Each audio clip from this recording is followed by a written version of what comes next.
Je me présente Danielle Simonet, je suis conseillère de Paris, d'opposition citoyenne, élue du 20e. Et ce qu'on vous propose aujourd'hui, eh bien, c'est donner la parole aux Parisiennes et aux Parisiens. Vous savez, lundi, mardi, mercredi, jeudi, il va y avoir un conseil de Paris. Et pour autant, on ne demande pas toujours votre avis. Hein. Et donc, ce qui nous intéresse, nous, c'est de connaître le vôtre. Et c'est aussi de donner la parole à un nombre de luttes parisiennes. Et vous avez vu, Macron, il voit des zones touristiques internationales partout.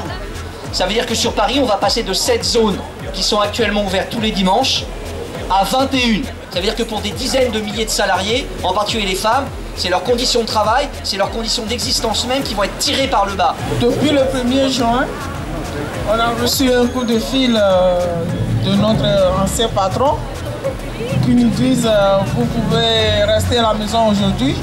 Et depuis ce jour-là, on n'a plus de travail, on n'a plus de salaire. Vous avez donc des toilettes qui étaient gérées par une entreprise privée. Ils appartiennent à la ville, et la ville, elle avait laissé une entreprise privée gérer cela. Et puis comme le contrat, il était terminé, elle a passé un marché d'appel d'offres pour qu'il y ait d'autres entreprises qui prennent le marché. Et elle a décidé de ne pas respecter la loi qui l'oblige normalement à réembaucher les 11 salariés qui étaient dans le marché de l'entreprise d'avant. Pourquoi vous n'êtes pas des fonctionnaires de la ville de Paris? Depuis 16 ans, on occupe ces lieux, donc c'est de génération en génération, quoi. Il y a plein d'artistes qui sont passés par là-bas. Du coup, donc, on a été expulsés le vendredi 4 septembre 2015. Donc sans condition de relogement, ni assistance. Depuis 3 semaines, on dort. Et on voit toute l'absurdité aujourd'hui de ce que devient Paris, c'est-à-dire une ville de riches, une ville où c'est seule la spéculation immobilière qui règne. Et là, la CMAS vient de vendre à un promoteur privé toute la parcelle et le promoteur veut tout détruire pour construire un hôtel low cost. Donc on se bat parce qu'il y a des ateliers d'artistes avec des artistes dedans. Il y a la métallerie Grésillon, qui est la dernière métallerie de Belleville. Il y a vraiment là un fait qui est inacceptable. Et vraiment, notre belle ville populaire, notre belle ville artistique, artisanale, il faut le préserver. Et le stade, il est toujours plein.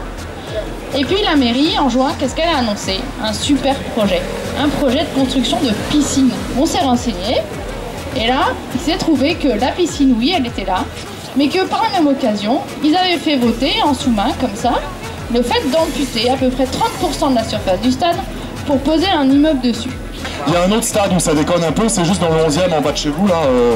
Donc ce sont des personnels de l'éducation nationale, formés, qualifiés, qui sont là pour écouter tous ceux qui viennent, pour les aider à construire leur projet, à savoir qu'au lieu de 11 centres d'information et d'orientation, il n'y en aurait plus que 4. Puisqu'on nous dit que certains collèges ont trop d'élèves et d'autres pas assez, dont le nôtre. Bon, si on considère que 30 enfants par classe c'est pas assez, après bon, ça se discute. Et aujourd'hui, après donc bien des discussions, nous n'avons plus aucune nouvelle. Et voilà, donc il y a une pétition qui va être en ligne, on en est... Je la relayerai. Voilà. 27 annonces de fermeture de classe. Ça n'est pas comme ça qu'on lutte contre le décrochage scolaire. Et si moi j'ai une demande à faire, c'est qu'au Conseil de Paris, on relaie ce vœu vraiment. Nous, parents, en avons assez qu'on nous prenne pour des imbéciles. On est dans un système d'école à 2 vitesses. On nous a supprimé ce qu'on appelle le RASED, le réseau d'aide aux enfants en difficulté. Mais le problème, c'est que les résidents de ces foyers de travailleurs migrants n'ont pas du tout les mêmes droits que des locataires de logements sociaux, par exemple. Et c'est vraiment un scandale parce qu'ils n'ont par exemple pas le droit d'inviter qui veulent chez eux. Alors qu'est-ce que c'est que le grand écran? C'est une grande et belle salle de spectacle qui est située place d'Italie face à la mairie du 13e. Eh bien, les Gaumont, qui avait fusionné entre-temps avec Pathé, a décidé de vendre sa salle au centre commercial pour en faire des boutiques. Mais malheureusement, nous faisons face à un turnover excessif, nous faisons face à des licenciements massifs, les accidents de travail sont exponentiels. Aujourd'hui, tout ce qui fait bondir les associations et les syndicats concernant l'ANI, la banalisation des licenciements, nous le vivons au quotidien depuis 2007. Et vous pouvez aussi évidemment m'écrire pour me parler de vos luttes, de vos colères, de vos propositions.